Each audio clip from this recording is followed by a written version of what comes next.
Importing and exporting goods through trade routes in Victoria 3 offers players a way to earn money and allows them to raise the standard of living of their population. In this grand strategy sequel to 2010's Victoria 2 from Paradox Interactive, trading is an efficient way for players to manage their economies. Victoria 3 uses a simple economy to create a world-building simulator where resource management is a top priority. Victoria 3 focuses on the strategy of nation-states and encouraging the creation of trade routes between countries. Although the beginning of the game takes place in 1836, there are some differences between how Victoria 3 and Crusader Kings 3 treat the story. Regardless of which country players decide to start with, their market resources will come from the infrastructure that produces goods and the trade routes that transport those goods to other markets. For players hoping to succeed in Victoria 3, it is imperative to know how to set up new trade routes, what conditions must be met to establish a route, and when it is worth doing. Create new trade routes. While there are several ways players can start a new import or export trade route in Victoria 3, the fastest way is by using the trade lens. For example, if players are looking to make more money in Victoria 3, they can click the green cashier button at the bottom of the screen to open the trade loop, then use the trade path import and export tabs to determine whether to receive or sell resources. From here, players can choose the resources that interest them, then choose from a list of possible trading partners. In the list of countries where players can import or export goods in Victoria 3, they will also see information about expected gains, losses. Additionally, this list also shows price changes in individual markets. Using this information, which follows the PC announcement of Victoria 3 at PDXCON, players can determine whether trading a particular route will be profitable.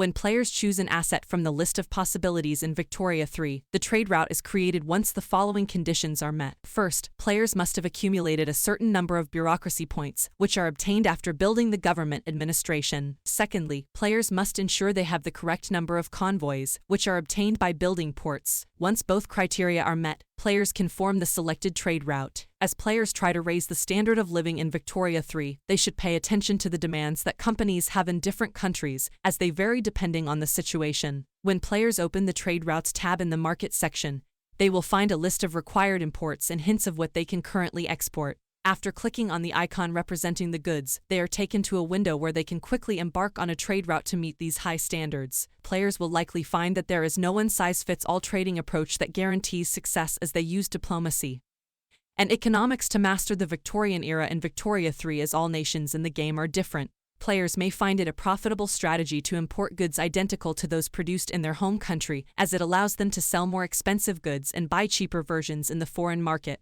In addition to shortening their idle or unprofitable trade routes, players should remember that prices in Victoria 3 fluctuate, meaning contracts that were once profitable can lead to losses over time. Thank you for watching. Please like and subscribe and support my channel.